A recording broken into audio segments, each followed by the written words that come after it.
গন্তব্য সাকিব আল হাসান। সাকিব আল হাসান কি বা কে? তিনি একজন এন্টারটেইনার। হুমায়ুন আহমেদ, মনে মুন্না, আসিফ আকবর, মমতাজ, জেমস, সালমান শাহ এরাও তো এন্টারটেইনার, কিংবা জামাল ভুঁইয়া, যিনি, এদেরও এন্টারটেইনার বলা উচিত। কিংবা সাকিব আল হাসান যদি আতর আলী খান বা মিনহাজুল আবেদিন নান্নুর যুগে ক্রিকেট খেলতেন, তখনও কি এই প্রশ্নটা প্রাসঙ্গিক হতো? সাকিব আল হাসান কে? বছর 3 আগে মাহফুজ সিদ্দিকী হিমালয় ভাইয়ের কলম। অন্যান্য এন্টারটেইনার যাদের নাম বললাম, তাদের এন্টারটেইনমেন্টের প্রধান সম্ভাবনা এবং সীমাবদ্ধতা উভয়ই ভাষা। নির্দিষ্ট ভাষার জনগোষ্ঠীর বাইরে তাদের আবেদন বা গ্রহণযোগ্যতা সেভাবে তৈরি হয়নি। ফুটবল বা হকির ক্ষেত্রে বৈশ্বিক সাফল্য না থাকায় এমনকি বাংলাদেশেও এই খেলাগুলোর পারফর্মাররা সার্বজনীন এন্টারটেইনার হয়ে উঠতে পারেনি।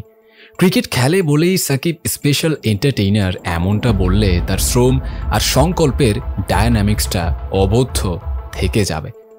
সাকিব যখন ক্যারিয়ার শুরু করেছিল তখনও বাংলাদেশের ক্রিকেট হামাগুড়ি দেয়া দশা পার করছিল। টেস্টে ইনিংস ব্যবধানে হারা নিয়মিত ঘটনা।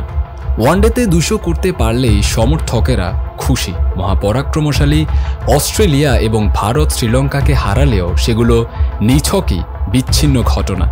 ক্যারিয়ারের 2/3 পার করার পরে বাংলাদেশ এখন দেশের মাটিতে টেস্টে জিততে শুরু করেছে। ওয়ানডেতে সব দলকেই একাধিকবার হারিয়েছে, বা যে কোনো দলকে হারালেও সেটা অঘটন হিসেবে দেখা হয় না। 90 সংস্করণ টি-20তে এখনও পায়ের নিচে মাটি খুঁজছে, অর্থাৎ হামাগুড়ি থেকে সবে হাঁটতে শুরু করেছে। তবে খুব ভালো মতো হাঁটা রপ্ত করতে পারেনি, এদিক সেদিক হলেই হোঁচট খায়। তবে একক ক্রিকেটার হিসেবে সাকিব নিজেকে ইতোমধ্যেই গ্রেটদের কাতারে নিয়ে গেছেন। পরিসংখ্যান অনেকদিন আগেই গ্রেটনেসের সাক্ষ্য দিলেও বড় মঞ্চে পারফরমেন্সের অভাবে যথাযথ স্বীকৃতির ক্ষেত্রে ক্রিকেট মিডিয়ায় উন্নাসিকতা ছিল।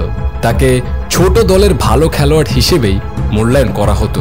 2019 বিশ্বকাপের অতি মানবীয় পারফরমেন্সের পর সেই উন্নাসিকতাও চলে গেছে। ফলে কোনো সংশয় ছাড়াই বলা যায় সাকিব বাংলাদেশের একমাত্র গ্লোবাল এন্টারটেইনার।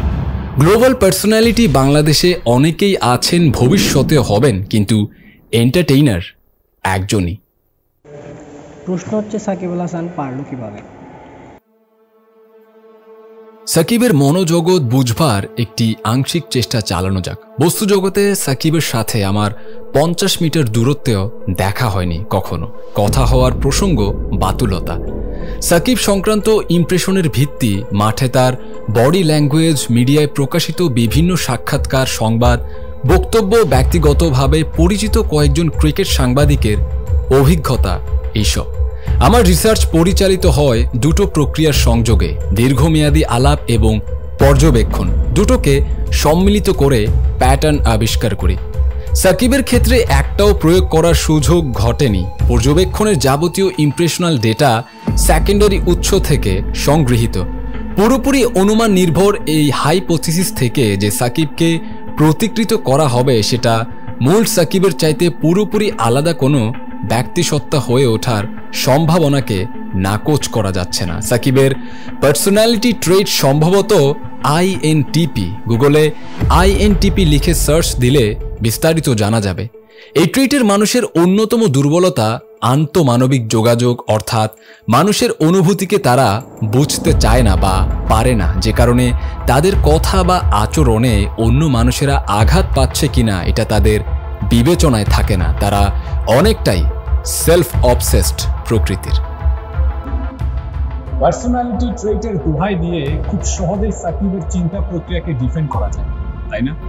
একদমই নয়। একই পার্সোনালিটি ট্রেটের হওয়া সত্ত্বেও দুজন মানুষের চিন্তা প্রক্রিয়া সম্পূর্ণ বিপরীতমুখী হতে পারে। নির্ভর করছে তার বিল্ড আপ প্রসেস এবং জীবনে সে কোন প্রকৃতির মানুষের সংস্পর্শে বেশি এসেছে সেই নিয়ামকের উপর। সাকিব প্রসঙ্গে আরও কথা হবে, তার পূর্বে অন্য একটি পয়েন্টে কিঞ্চিত শব্দ ব্যয় করি। সেই আল শাহরিয়ার রোকন থেকে শুরু করে সর্বশেষ লিটন দাস পর্যন্ত অজস্র ক্রিকেটার প্রতিভাবান তকমা নিয়ে এসছে, তারপর হারিয়ে গেছে। তাদের নিয়ে আক্ষেপপূর্ণ লেখা চোখে পড়ে। সাকিব আল হাসান হারালেন না কেন?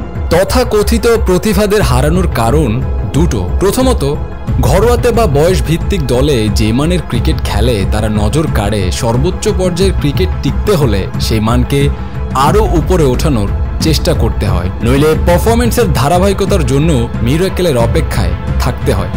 আমাদের অধিকাংশ প্রতিভাবানরা মিরাকেলের ভরসায় খেলতে নামে। দ্বিতীয়ত, অল্প বয়সে পাওয়া নাম যশের প্রভাবে অসৎসঙ্গের প্রাচুর্য দেখা দেয়, যার কারণে ইনজুরি বাড়ে অথবা ফিটনেসের সমস্যা দেখা দেয়। সাকিবকে বাঁচিয়ে দিয়েছে নির্মোহ আত্মসমালোচনা। সে নিজের সামর্থ্য এবং সীমাবদ্ধতা সম্পর্কে সম্পূর্ণ সচেতন।